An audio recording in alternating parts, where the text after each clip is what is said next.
మాక్ టెస్ట్‌లు అంటారు. So, weekly టెస్ట్‌లు అంటే ప్రీవియస్ ఇయర్ క్వెషన్ పేపర్స్ ఇవన్నీ ఎంతవరకు యూజ్ అవుతాయి?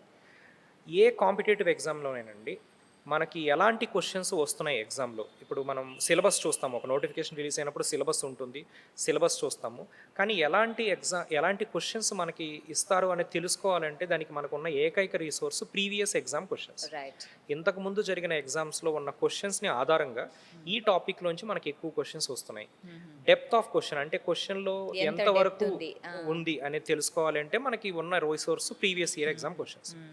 వాటిని గనక మనం బాగా ప్రాక్టీస్ చేసుకుంటే okay. Most of the questions మనం ఆన్సర్ చేయడానికి అవకాశం ఉంటుంది. ఓకే. యెస్. ఏడబ్ల్‌ఈ ఎవరైతే అభ్యర్థులున్నారో ఎక్కువగా ఎలాంటి తప్పులు చేస్తూ ఉంటారు? జనరల్ మిస్టేక్ అండి. ఏడబ్ల్యూ అభ్యర్థుల్లో నేను చూసింది. మా ఇన్‌స్టిట్యూట్‌లో కూడా చాలామంది ఏడబ్ల్యూ, ఏఈ ఎగ్జామ్స్‌కి ప్రిపేర్ అవుతూ ఉంటారు. వాళ్ళు జనరల్‌గా చేసే మిస్టేక్ ఏంటంటే ఏడబ్ల్యూ ఎగ్జామ్‌లో కాలిక్యులేటర్ అలౌడ్ చేయరు. హ్మ్. ఇంజినీరింగ్ సబ్జెక్ట్స్‌లో ఎగ్జామ్ జరుగుతున్నా సరే కాలిక్యులేటర్ అనేది అలౌడ్ చేయరు.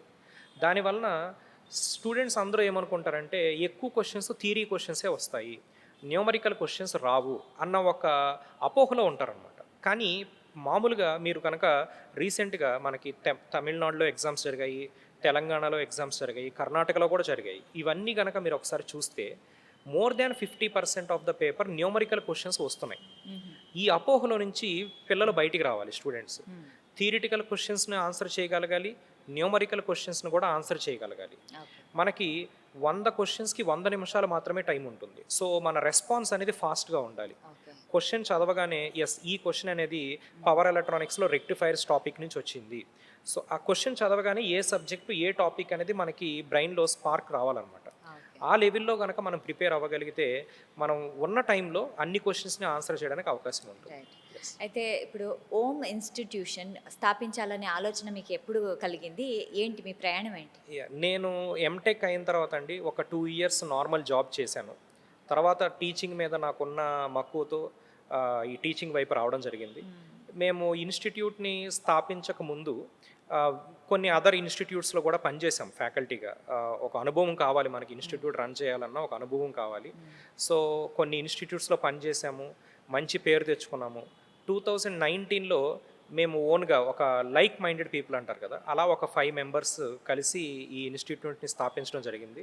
మేము స్థాపించిన తర్వాత చాలా తక్కువ టైంలోనే మంచి రిజల్ట్ కూడా తీసుకురాగలిగాం. ఓకే. హ్మ్. సో, మనకిప్పుడు ఏఈ, ఏడబ్ల్యూ ఎగ్జామ్‌లో మాకు state first ranks, state second, even Karnataka ఎగ్జామ్‌లో కూడా మేము స్టేట్ ఫస్ట్ ర్యాంక్ తేగలిగాం. ఒక ఓకే. తెలంగాణ స్టూడెంట్ హ్మ్. మా ఇన్‌స్టిట్యూట్‌లో ప్రిపేర్ అయ్యి కర్ణాటక ఎగ్జామ్ రాసి కర్ణాటకలో స్టేట్ ఫస్ట్ రాగలిగాడు. Oh! Great. So, that is the kind of success we got.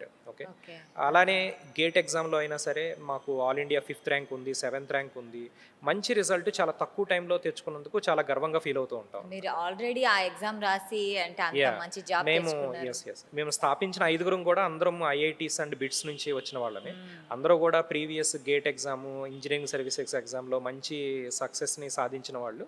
So, ఆ ఎగ్జామ్ ప్యాటర్న్ మాకు తెలుసు. ఎలా ట్రైన్ చేయాలి పిల్లల్ని, ఎలా చేస్తే రిజల్ట్ వచ్చే అవకాశం ఉంది అనేది తెలుసు కాబట్టి, ఇంత తక్కువ టైంలో మంచి రిజల్ట్ తెచ్చుకోగలిగినందుకు ఆనందంగా ఉంది. అయితే సార్ నాకొక ప్రశ్న. ఇప్పుడు ఇంజినీరింగ్ అయిన తర్వాత యూపీఎస్సీ కూడా రాస్తుంటారు. అవునండి. కానీ ఈ ఏడబ్ల్ఈ, ఏఈ, గేట్ కూడా ఉంది. సో, హ్మ్. యూపీఎస్సీ అంత కష్టమంటారా ఈ ఎగ్జామ్? లేదండి. యూపీఎస్‌సీ అంత కష్టం గాదు. ఏడబ్ల్యూ ఎగ్జామ్ అనేది ఇప్పుడు మనకి యూపీఎస్‌సీలో సివిల్ సర్వీసెస్ కానీ, మీరు ఫారెస్ట్ సర్వీసెస్ గానీ, ఏ ఎగ్జామ్స్ చూసినా సరే మల్టిపుల్ లేయర్స్ ఉంటాయి. హుహు. ఫస్ట్ ప్రిలిమ్స్ ఎగ్జామ్ ఉంటుంది. హ్మ్. తర్వాత మెయిన్స్ ఎగ్జామ్ ఉంటుంది. ఆ తర్వాత ఇంటర్వ్యూ అవును. ఉంటుంది. ఉంటాయి. బట్ ఈ ఏడబ్ల్యూ ఎగ్జామ్ ఏంటంటే ఓన్లీ రిటన్ టెస్ట్ అనమాట. ఆహా! 100 క్వెషన్స్, 100 మినిట్స్.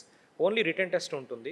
ఒక్కసారి రిటన్ టెస్ట్‌లో మీరు క్వాలిఫై అయ్యి మెరిట్ లిస్ట్‌లో ఉన్నారంటే డైరెక్ట్‌గా job next oh! Certificate verification పిలుస్తారనమాట. ఓకే. So, hmm. మంచి సాలరీస్ కంపేర్ టు యూపీఎస్సీ కన్నా హ్మ్. ఎలక్ట్రిసిటీ డిపార్ట్మెంట్‌లో సాలరీస్ ఎక్కువుంటాయి. ఓకే. మీరు ఒక ఐఏఎస్ క్రాక్ చేసిన క్యాండిడేట్ కన్నా సరే, ఎలక్ట్రికల్ పవర్ సెక్టార్ డిపార్ట్మెంట్‌లో ఉన్న వ్యక్తికి సాలరీ ఎక్కువుంటుంది అఫీషియల్‌గా ఆన్ పేపర్ ఓకే. చెప్పాలి అంటే. Okay. So, easy exam, easy to crack it, మంచి సాలరీస్ కూడా ఉంటాయి. సెక్యూర్డ్ జాబ్ కూడా. యెస్. ఓకే. ఓమ్ ఇన్‌స్టిట్యూషన్‌లో ఈ ఏడబ్ల్‌ఈ, ఏఈ గేట్ కోసం ప్రత్యేకమైన వాళ్ళకేమన్నా అంటే బుక్స్ అని అలాంటివేమన్నా ఉంటాయా? మీ స్ట్రాటజీ ఏంటి? యెస్ అండి. ఓమ్ ఇన్‌స్టిట్యూట్‌లో మేము నంబర్ ఆఫ్ కోర్సెస్ రన్ చేస్తున్నామండి. మాకు గేట్ కోర్స్ ఉంటుంది. అలాగే ఏఈ అండ్ ఏడబ్ల్యూ కోర్స్ ఉంటుంది. వీటిలో మళ్ళీ ఆన్‌లైన్ కోర్సెస్ ఉంటాయి. ఆఫ్‌లైన్ కోర్సెస్ ఉంటాయి. హ్మ్. విద్యార్థులకి ఎలాంటి రిక్వైర్మెంట్ ఉంది, కొంతమంది వర్కింగ్ ప్రొఫెషనల్స్ ఉంటారు, అంటే గ్రామీణ ప్రాంతాల్లో గ్రామీణ ప్రాంతాల్లో వాళ్ళు ఉంటారు, అలాగే మ్యారీడ్ ఉమెన్ ఉంటారు. ఇలాంటి వాళ్ళ కోసం ఆన్లైన్ కోర్స్ అనేది బాగా యూజ్ అవుతుంది. ఓకే. వాళ్ళు డైలీ క్లాసెస్కి రాలేరు కాబట్టి ఆన్లైన్ కోర్స్ అనేది మంచిగా యూజ్ అవుతుంది. ఎవరైతే టైం స్పెండ్ చేయగలమో, మాకు క్లాస్ రూమ్లో కూర్చుంటేనే ఆ Physical study classes, environment, physical classes ఉంటేనే స్టడీ ఎన్విరాన్మెంట్ ఉంటుంది అనుకుంటారో అలాంటి వాళ్ళకి మా ఇన్స్టిట్యూట్ కొత్తపేటలో ఉంటుంది. క్లాస్ రూమ్ కోచింగ్ కూడా అవైలబుల్గా ఉంటుంది. ఓకే. కోచింగ్ ఒకటే కాకుండా మెటీరియల్ అనేది చాలా ఇంపార్టెంట్. Yes, yes. బుక్స్.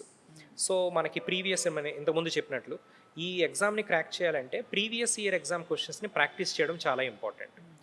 అవి కాకుండా ఇంకొన్ని కొత్త క్వశ్చన్స్ కూడా మనం ప్రాక్టీస్ చేయగలగాలి. వీటన్నిటిని మేము బుక్స్ రూపంలో స్టూడెంట్స్కి ఇవ్వడం జరుగుతుంది. Handouts and books. Om institute హ్యాండ్ అవుట్స్కి మంచి నేమ్ ఉంది మార్కెట్లో. సో ఈ హ్యాండ్ అవుట్స్ అండ్ బుక్స్ ద్వారా ఎక్కువ క్వశ్చన్స్ని స్టూడెంట్స్కి ఇవ్వడము, వాళ్ళు ప్రాక్టీస్ చేయడము, క్లాసెస్ వినడము, ఇదంతా ఒక సైకిల్ అనమాట. ఓకే. ఈ సైకిల్లో స్టూడెంట్ కనుక ఎవ్రీడే టైం స్పెండ్ చేయగలిగితే ఖచ్చితంగా ఎగ్జామ్ని క్రాక్ చేయడానికి అవకాశాలు ఎక్కువ ఉంటాయి. ఎన్ని మంత్స్ కోర్స్ ఉంటుంది? అంటే మంత్సా, ఇయర్స్ ఎంత డ్యూరేషన్? జనరల్గా అండి ఇప్పుడు ఆన్లైన్ కోర్స్ అయితే మనకి ఒక 70 to 80 days ఉంటుందండి. ఓకే. ఓకే, మనకి ఎగ్జామ్కి ఇప్పుడు 100 రోజులు టైం ఉందనుకోవాలి మనం. ఒక 70 to 80 days ఆన్లైన్ కోర్స్ ఉంటుంది. మనకి ఫిజికల్ క్లాసెస్ అయితే మాత్రం 100 to 120 days ఉంటుంది అనమాట. ఓకే, సో విద్యార్థులు ఎలాంటి కోచింగ్ అయితే వాళ్ళకి కంఫర్టబుల్గా ఉంటుంది అనుకుంటారో వాటిని చూస్ చేసుకోవడానికి అవకాశం ఉంటుంది. సార్, అయితే ఆన్లైన్ కోచింగ్కి ఆఫ్లైన్ కోచింగ్కి తేడా ఏంటి?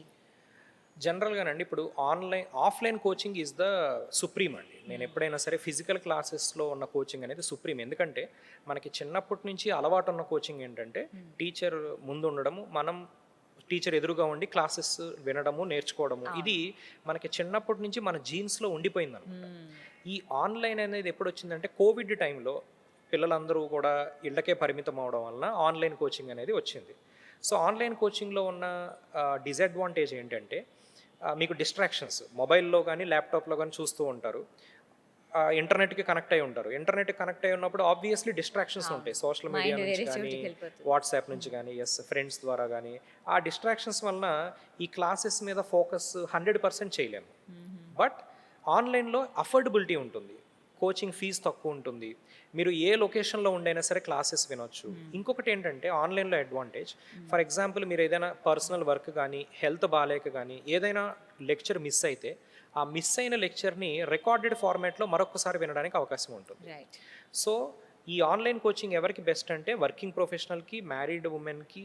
అలానే కోచింగ్ ఇప్పుడు ఆఫ్లైన్ కోచింగ్ అంటే కొంచెం ఫీజు ఎక్కువ ఉంటుంది, ఎందుకంటే ఏసీ క్లాసెస్ ఉంటాయి, బిల్డింగ్ యొక్క రెంట్ ఉంటుంది, ఇవన్నీ కూడా మెయింటెనెన్స్ ఉంటుంది. వీటన్నిటి వల్ల కోచింగ్ ఫీజు కాస్త ఎక్కువ ఉంటుంది. సో అఫోర్డబిలిటీ పాయింట్ ఆఫ్ వ్యూలో online coaching is the best. But నేర్చుకోవడానికి బాగా సబ్జెక్ట్ని స్క్రాచ్ నుంచి ఫుల్గా నేర్చుకుని ఒక మంచి స్టడీ ఎన్విరాన్మెంట్లో ఉందాము అనుకున్నప్పుడు physical classes is the best అన్నది నా ఒపీనియన్. ఎగ్జాక్ట్లీ. అయితే ఓమ్ ఇన్స్టిట్యూషన్లో ఇప్పుడు మాక్ టెస్ట్లు కానీ అండ్ ఇంకా గ్రాండ్ టెస్ట్లు కానీ అండ్ ఆల్సో వాళ్ళ పర్ఫార్మెన్స్ అనాలిసిస్ ఎలా చేస్తారు? జనరల్గా ఏదైనా ఎగ్జామ్ని, కాంపిటేటివ్ ఎగ్జామ్ని మనం క్రాక్ చేయాలంటే self assessment is the most important thing అనమాట. అంటే మనం ప్రిపరేషన్లో ఏ స్థాయిలో ఉన్నాము, ఇంకా ఎక్కడైనా వీక్నెసెస్ ఉన్నాయా, వీక్ జోన్స్ ఉన్నాయా, మన స్ట్రాంగ్ ఏరియాస్ ఏంటి, ఇవన్నీ తెలుసుకోవాలంటే మనం అసెస్మెంట్ టెస్ట్ రాయడం అనేది చాలా ఇంపార్టెంట్.